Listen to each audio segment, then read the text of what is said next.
Good evening, everyone, and welcome back to the Palace Post. I have some really great royal mail to share with you today and some outgoing mail that I need to share with you also. And I'm really looking forward to it because some of this incoming mail is really quite special, starting with this one.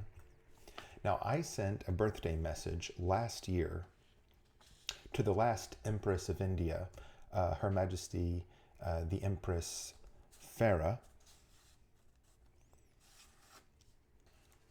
And I am very excited to say I received a reply from her private secretary, which you can see, private secretary to Her Imperial Majesty, Farah Pahlavi.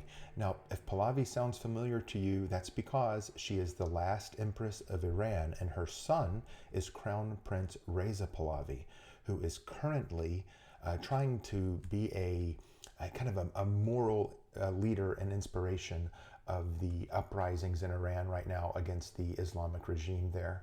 So our best wishes go out to them. Right now, Crown Prince Reza Pahlavi is the pretender to the throne of Iran. I think he has his eyes set on reestablishing that monarchy, but we'll see how that goes. Now our next royal response comes from, you can see it there, Schloss Vaduz, which is Liechtenstein, of course. And this is from Prince Alois and Princess Sophie, the hereditary prince and hereditary princess of Liechtenstein. And this is hand-signed by both of them. I sent them a message for their wedding anniversary and received this lovely response and reply. This is actually my first hand-signed response from Princess Sophie. So it's really nice to have this and add it to the collection. This next reply is actually quite touching, because I wasn't expecting a reply at all.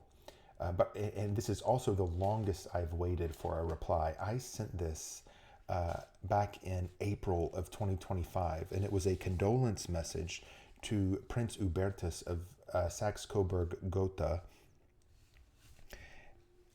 It was a condolence message because his father, Prince Andreas, had died in April of last year. So I sent a condolence message, and I only just received this reply. Now it's a message in German, very straightforward, thanking me for my sympathies. This is a message that would have been sent out to anyone who sent a condolence message. But what really was nice is this memorial card they included, which has Psalm 23 in German, but also a very nice portrait of Prince Andreas as well.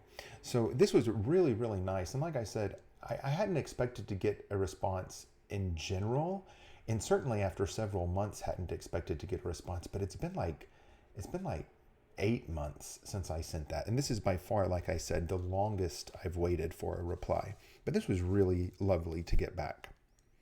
And finally, this letter on behalf of His Majesty, King Charles III. I sent him a birthday greeting and got this back. It's a pretty straightforward letter. What is different about this one is it is not from the head of royal correspondence. Every letter that I have received from Buckingham Palace on behalf of the king or queen has come from the same person, signed by the same person, the head of royal correspondence. This is actually the director of operations and the comptroller. Now, here's the thing. I don't know what the director of operations and the comptroller actually does, but I was glad that she decided to send a thank you note on behalf of His Majesty for the birthday greeting that we had sent. So all of these are going to be added to our new scrapbook for 2026. Now, for the outgoing mail. The first one is going to His Majesty the King in Norway. His birthday is coming up. And Prince Amadeo, the Archduke of Austria-Este in Belgium. His birthday is approaching as well. The last three are going to Luxembourg. Princess Alexandra's birthday is approaching. And so is the new Grand Duchess, her birthday is approaching. And I wanted to kind of rush through those because I wanted to get to this. This got returned to me. Now, and I wanted to share this with you because if you are watching in the United States and you want to send royal mail, I want to give you some pointers and how to hopefully cut back on the chances that the mail is going to get returned. So this, you can see the post stamp here, and you might be able to see the little orange hash marks. So this went through postage, but you'll also notice this is not marked as returned mail. This is actually postmarked as delivered mail. And the reason for that is my return address is not in the traditional spot for American mail, which would be in the upper left-hand corner. My stationery is printed with my return address on the opposite side of the envelope. And when this goes through the automated system at the post office, every now and then the letter goes through upside down or reversed on the reverse side, and it reads my return address as the address it's supposed to go to. That only happens probably for 1 out of every 20 letters, and it's a little bit frustrating, but for 1 out of 20, I put up with it because I really don't want my address on the front. It makes it more difficult to share these letters with you guys. But if you're going to send letters of your own to royalty and you're in the United States, if you want to kind of guarantee you don't waste any time, fill it out in the traditional manner for American letters with your return address in the upper left-hand corner here, and that will ensure that you don't get a letter sent back to you.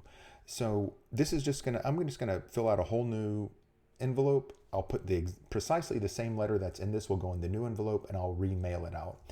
Usually this gets returned to me within a couple of days, so it's usually not that big of a deal. That's all I have for you today. I hope you've enjoyed all of the new royal mail, especially that we received. We had some really special pieces this week, so I was really happy to share those with you. Until next time, I am, as always, your most humble servant, the Postmaster.